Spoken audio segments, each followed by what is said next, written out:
Allez, bonjour à tous. Aujourd'hui, on a beaucoup de crypto-monnaies à voir. On a le ANKR, on a le CKB, on a du RSR aussi, on a du PAL. Bref, j'espère que vous êtes prêts. On est parti.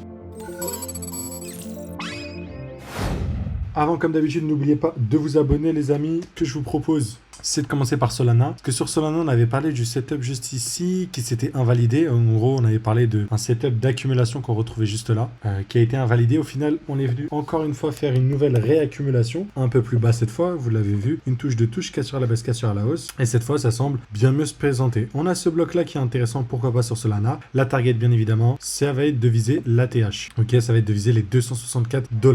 Voilà, du coup, à l'heure actuelle, sur notre ami Solana, le setup. Je voulais juste vous faire une petite continuité. Je vais parler du côté ANKR, c'est un setup partagé par un de nos élèves, ok, de l'école. Donc voilà, il nous a identifié ces deux zones-là, la cassure à la baisse, la cassure à la hausse, en plus d'un retour dans une G-Men, donc bloc baissier à l'origine de la hausse. Donc avec le COS plus ça, ok, ça équivaut si vous voulez. Alors hop, je vous le mets comme ça. Ça équivaut du coup à une accumulation validée pour aller viser du coup le dernier A. Là, on a une entrée COS. J'ai réussi à avoir une entrée un peu plus basse. Moi, bon, bah, j'étais un peu en retard. J'ai réussi à avoir une meilleure entrée. Mais si on suit simplement le setup, c'est celui-là pour viser des plus hauts. Pour les plus sceptiques, ça a été partagé avec nos membres de l'école, mais aussi du coup ceux des signaux. L'école ont accès aux signaux. Vous savez, il y a un petit transféré ici. C'était dans le groupe de l'école qu'on a repris, qu'on a partagé tout simplement. C'est le graphe d'un de nos élèves. Donc très joli setup que je voulais vous partager. Donc c'est un setup à ORR, pardon, qui a aussi des probabilités de s'exécuter. Je rappelle qu'on est sur du 30 minutes, donc voilà. Mais bon, c'est un très joli trade en intraday. Là, ce que vous devez comprendre aussi, c'est que c'est le week-end. Donc je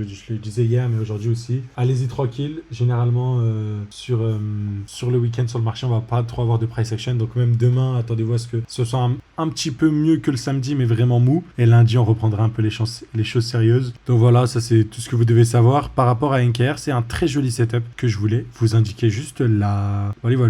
Je voulais parler du côté Arweave, donc on a bien explosé depuis hier. Là, on est de retour dans le bloc baissier à l'origine de l'explosion. Pareil, on est en train de stagner. Pour moi, on peut toujours rentrer dans ces zones-là. Ça reste toujours intéressant avant la prochaine vague haussière. Je vous rappelle, une vague haussière, ça ressemble à ça. Hop, retracement, ça stagne, vague haussière. Donc voilà. Et donc ça, c'était pour AR. Côté RSR, on a la position update. On a eu le signal qui s'est validé avec le COS. Donc pareil, c'est même setup qu'à NKR, même que CKB que je vais vous montrer. Une touche, deux touches, trois touches au même niveau. Cassure à la baisse, cassure à la hausse. On devrait du coup être prêt pour repartir sur notre ami RSR, encore une fois, pour viser le potentiel ATH. Voilà. Donc RSR, toujours d'actualité. Je voulais parler du côté Atom, c'est pareil, quelque chose que j'avais partagé aux élèves. Donc ce bloc-là, une touche, deux touches, trois touches, cassure à la baisse, cassure à la hausse, c'est le setup à la CKB. On va revenir sur CKB juste après, mais sur CKB, c'est exactement ce qu'on a eu sur Atom. Retour dans le bloc et boum, on a explosé directement. Mais vous avez vu, comme c'était le vendredi, bah voilà, on a eu du bon price action et voilà, on a pu avoir une explosion. Sur CKB, c'est un peu plus mou. Mais dans la globalité, c'est le même setup. Et pour ceux qui ont été en retard sur du coup le Atom, vous pouvez faire tout ce bloc-là si vous voulez une grosse zone. Si on veut affiner, je pense qu'on peut essayer de chercher un setup dans ce bloc-là, si j'enlève celui-là, pour continuer encore une fois. La structure qui est haussière, ok, donc tout simplement comme ça. Donc si on veut continuer notre fameuse structure haussière. Voilà.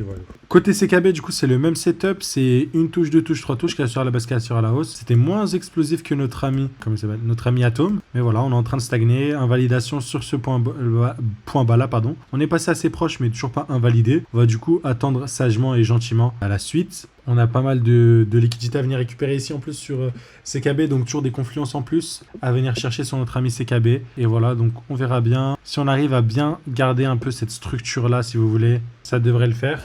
Encore une fois, je vous ai dit, ça peut démarrer un peu dimanche, mais lundi, c'est là où on aura le fait de l'action. Toujours update sur le layer 3 d'hier. La position se passe à merveille. Donc, on valide. GMX qui a encore une fois fait une nouvelle poussée haussière. Pareil, bah voilà, là, vous avez vu un joli retracement avant de repartir. Là, pareil, vous pouvez suivre de près. Mais voilà, encore une fois, on l'a dit. Ici, quand j'ai vu ce setup-là en weekly, je vous ai dit, ici, c'est le pic au bottom. Et que même sur la paille, on a réussi à se repositionner ici. Et là, pour le coup, pour moi, on arrive dans une phase de up only sur notre ami GMX. Donc là, on vient de casser le high là, donc très gros signal haussier, très gros signal haussier qui vient d'être, on l'a vu en daily, qui n'était pas confirmé encore je le rappelle en weekly, qui n'était pas confirmé, qui vient de se confirmer, donc un nouveau signal haussier pour moi. À venir récupérer ces high là, peut-être un peu stagné, genre de truc comme ça, un peu stagné, casser le high, un peu stagné, hop, casser le high, un peu stagné, Et ensuite, voilà, distribution, boum, un petit truc comme ça. Donc on verra dans la globalité ce que ça va donner, mais à suivre de très très très près. Je voulais vous faire une petite update sur notre ami PAL. Donc on a eu une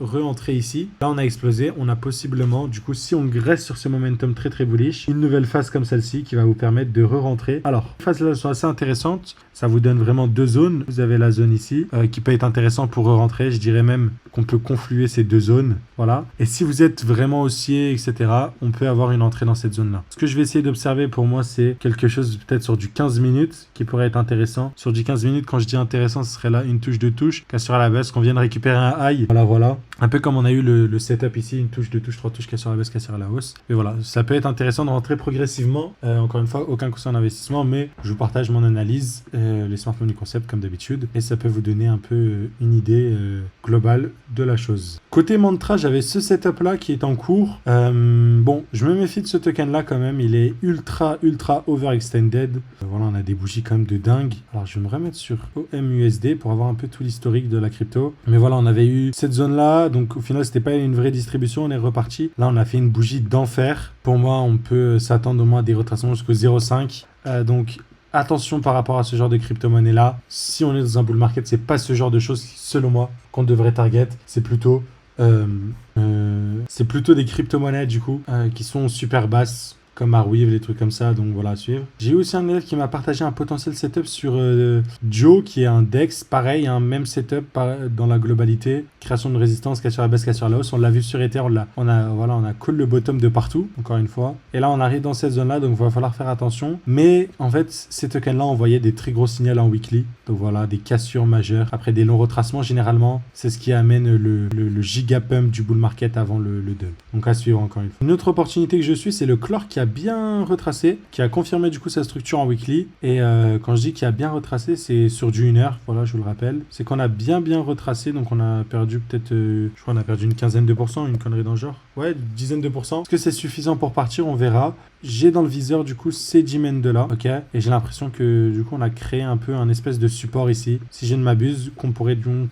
venir à liquider, hop, avec un COS. Il y aura, je pense seulement un setup à venir chercher ici, donc gardez-les dans vos radars. Pour ceux qui étaient bullish subi, il y a peut-être notre ami Aptos qui va rattraper son retard. Je pense qu'on va venir casser les ATH, on est en train de monter graduellement, de stagner, mais voilà, on a des jolis setups, et encore une fois, là, hop, vous voyez dans la zone, on a des highs de plus en plus haut, j'ai l'impression, et là on est en train de revenir du coup dans le dernier bloc, juste ici, on pourrait avoir une réaction. On a aussi celui-là que j'indiquerai, hop, ouais, je vais juste le baisser un petit peu.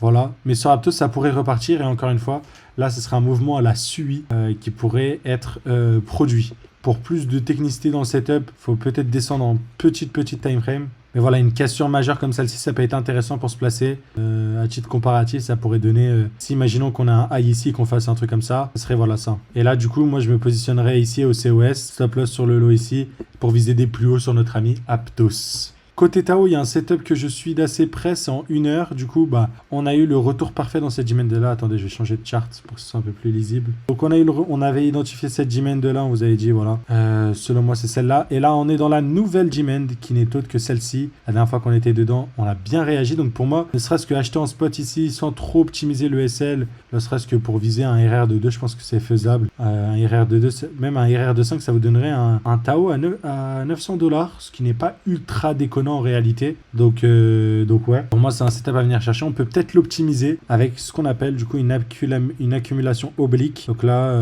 une touche, deux touches. Bon, je regarde, dans tous les cas j'enverrai le signal dès que je l'ai aux membres des signaux et aux membres de l'école, et un truc comme ça, COS into repartir, voilà, pour repartir. Donc à suivre notre ami Tao. Bon, on en a terminé pour cette vidéo. N'oubliez pas de vous abonner. On se retrouvera lundi du coup pour une nouvelle vidéo comme d'hab. N'oubliez pas, vous pouvez rejoindre l'école et les signaux si ça vous intéresse de réussir votre bull market. Moi je vous dis à très vite, ciao ciao.